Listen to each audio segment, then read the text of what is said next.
What are we gonna make today? Can anybody tell what we're making yet?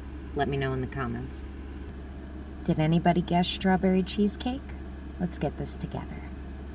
First, we place our perfect cheesecake. Now we're gonna add a bunch of the good stuff. Oh yeah. Putting the strawberries on is probably the hardest part because it's gonna get a little sticky, but that's all right.